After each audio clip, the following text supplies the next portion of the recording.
Jeremy Adams is not a flash in the pan. There are plenty of writers who've come onto the scene, wrote a good story, and then were found lacking afterwards. One of the ones I can think of would be a Christopher Can't write well. His first Doom story is actually pretty good.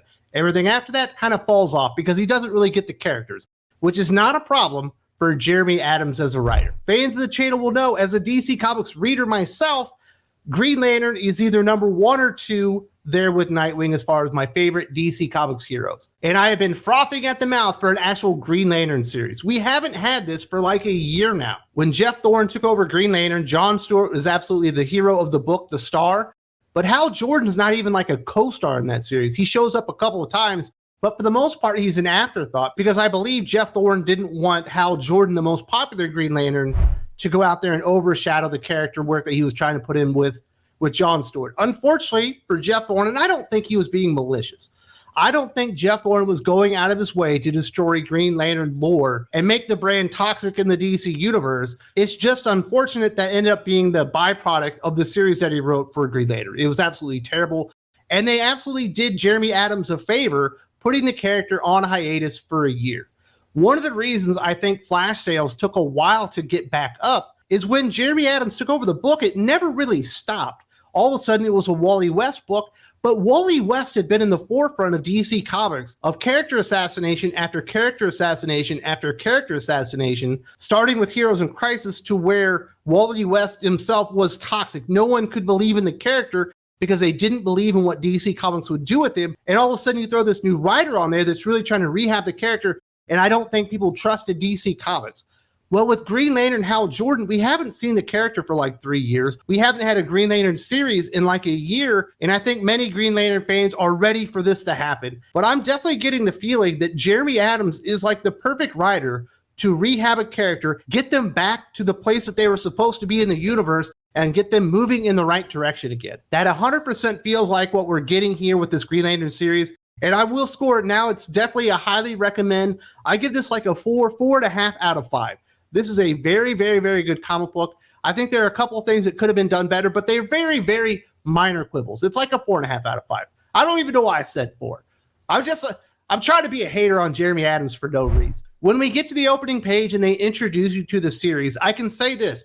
If you are not a diehard Green Lantern fan, if you haven't actually read a Green Lantern comic book in the past, you can jump onto this series and you will not be lost. You don't really need to know the backstory of Hal Jordan himself to enjoy this series and get into it.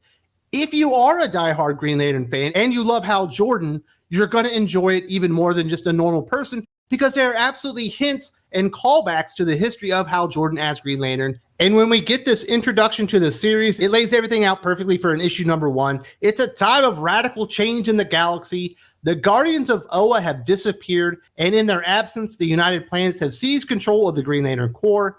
In a shocking decree, the United Planets have declared Sector 2814 an unsafe liability and have reassigned the Earth Lanterns to other sectors. The true motivation behind this hostility remains a mystery.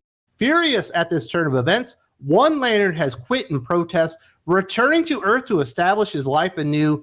Green Lantern back on Earth. That is exactly how Hal Jordan would react. He is a brash character. He is absolutely cocksure. And if you disrespected him and his planet, he would absolutely quit the Green Lantern Corps and not work for the United Planets. And I do like the hint there that Jeremy Adams is going to go out of his way to fix the Green Lantern Corps at its core. He's not going to just put Hal Jordan in a good place. He's going to fix everything.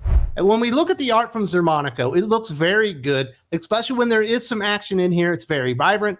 I'm personally a fan of Xermanico. He definitely has his own look and feel as an artist within comic books. If you are unaware, he was also the artist on Flashpoint Beyond. So he and Jeremy Adams have actually worked in the past, and they delivered very, very good comic books. A Green Lantern artist needs to have a nice, slick science fiction appeal to it as far as the aesthetics that you're seeing in the series. Xermanico fits to that like a hand to a glove, and it looks like $1 million. I got no complaints about the art whatsoever, other than I just wish there was more action. But this is an introductory issue, an issue number 1 that's meant to be a good jumping on point. So they are establishing a lot of things about Hal Jordan that you can't do with action. You have to see him actually interact with people. rather than going out there and fighting. So I can't actually lay that on the artist or really even Jeremy Adams. This comic book does what it has to do. Unfortunately, there just isn't as much action as I personally would like in a Green Lantern comic.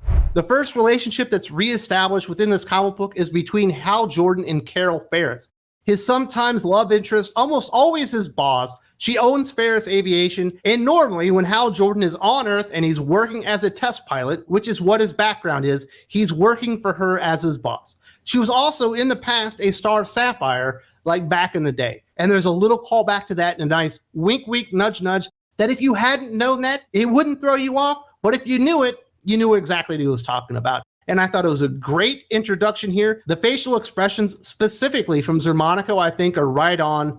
You can see Hal Jordan's a little bit uncomfortable. You can definitely see that Carol Ferris is not happy that Hal Jordan has returned. She knows he's only going to cause problems, and he's looking for a job. In my mind, that's one of the smart things that Jeremy Adams has done, at least initially with the story here. This is pretty relatable stuff where you've gone out, you've traveled the world, you've made your mark somewhere else, and when you come back home, maybe it doesn't feel like there's a place for you anymore. And he's trying to find his place not only back on Earth, but also in Central City as well. And the dialogue is absolutely on point. They both seem very uncomfortable. What do you want, Hal? Honestly, a job. Like I said, I'm back. I've heard that before. I'm serious. I think maybe it's time to put down some roots. Besides, have you ever had a better pilot? Listen, move out of the way and I'll see what I can do. Come by the office around 8 a.m. tomorrow, okay? But Hal, no promises. You won't regret it. I already do. And Hal, where have you been? I'd love to tell you all about it. Over dinner? No. And I absolutely love Hal Jordan trying to get another date because that is the most Hal Jordan thing in the history of Hal Jordan things. Jeremy Adams just gets the character. When he shows up on the job, I've heard a lot of people comparing this one scene where he shows up. He's the old veteran pilot. There's a couple of younger guys there. They're in a cavern and stuff, and everyone's going, well, this feels like Top Gun Maverick. And I'll give you that. It kind of looks like it. It definitely has the feel of it. But if you think about the characters, in the DC universe, Hal Jordan is Maverick from Top Gun Maverick. He's an older pilot. He's an aging test pilot that might not have a place in this new age of aircraft when it comes to drones and stuff like that. And wouldn't you know it, while he's flying his drone, he absolutely crashes it right into a mountain, costing Carol Ferris and Ferris Aviation millions upon millions of dollars. His first few minutes on the job, by all rights, Carol Ferris could fire Hal Jordan right here on the spot. But you also know that Carol Ferris actually likes Hal Jordan. She knows he's a great test pilot, and she has a lot of affection for him. So she doesn't fire him just yet. She's going to give him another chance, although he'll likely make her regret it. And Jeremy Adams, recognizing the similarities between Hal Jordan and Maverick, was smart for business if he wants this to be a good jumping on point for people that have never read the character before. I think they're going to get what he's trying to say almost immediately and get what the comparison is and understand the character even better. We do get introduced to a new Green Lantern villain in this story, Steel Fury. We also get a cameo from Sinestro, just very quickly. You know that he's going to be back. And also, if you've read the solicitations, we're going to see some of the older Green Lantern villains reappear in the series. That's one of the really cool things that Jeremy Adams did with The Flash, is embracing that rogues gallery, bringing them back and making them vital again. You can't just concentrate on having one big bad villain. Everybody wants to do a Sinestro story, but there are so many other really cool Green Lantern villains, and I'm going to enjoy that. But first, let's talk about Steel Fury. He shows up, he's destroying stuff. This is actually happening in a flashback, and we kind of see how he gets his Green Lantern energy back. It turns out Steel Fury has a Manhunter suit on. He doesn't even know what the hell it is. Apparently, he bought it on eBay, and it just started working. And it's kind of taking over him. He's like, hey, buddy, you can't wear that. That's going to destroy you like from the inside. The Manhunter uniform actually uses corrupt willpower. He tries to use it against him. The willpower within Hal Jordan starts emanating, and he becomes a Green Lantern again. Hal Jordan is the personification of willpower. Jeremy Adams gets the character. We get to see him re-energized, become Green Lantern again. The hero for Sector 2814, which has basically been abandoned by the United Planets and therefore the Green Lantern Corps as well. There's also another backup story, not featuring Hal Jordan, but Jon Stewart as Green Lantern. Philip Kennedy Johnson is the writer on this one. I believe it's going to be a full series. in the future, but this is kind of getting you introduced to the new status quo for Jon Stewart as well. And you can see that he's taking a similar approach to what Jeremy Adams is doing with Hal Jordan, but he's going a lot more cosmic with Jon Stewart here. It's pretty darn good. It's definitely not a waste of your time, and one of the better backup stories DC Comics have actually included in one of their series in a very long time. I still wish they wouldn't do backup stories, but if they were all this good, I wouldn't have a complaint because it's actually really good. If you like Jon Stewart, if you like Green Lantern, I think you're going to like that one as well. And that just about does it for my review of Green Lantern #1 this week from writer Jeremy Adams, Zermanico on art, with a backup story from Philip Kennedy Johnson. And they just hit it out the park. 4.5 out of 5. In my opinion, the art looks good, the story reads well, and it felt like Hal Jordan.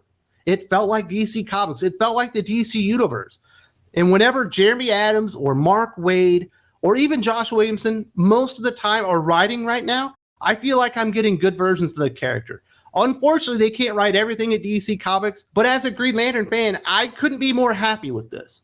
An actual Green Lantern series that feels good. It feels hopeful. It feels like he gets the character of Hal Jordan. Now, he does have a lot of work to do, is just as far as fixing the Green Lantern lore itself. As I mentioned, I don't believe Geoff Thorne was going out of his way to destroy Green Lantern and Green Lantern lore. I believe he was trying to take it in a new direction that he thought would be really cool. Unfortunately, just none of it worked pretty much across the board. It just kind of sucked really bad. And I broke it down all right here. These are all the things that Jeremy Adams and Philip Kennedy Johnson are going to have to fix, not only with Jon Stewart, but with the Green Lantern as a whole. If you haven't seen this and you're a Green Lantern fan, definitely check it out right now. There's also a link in the video description.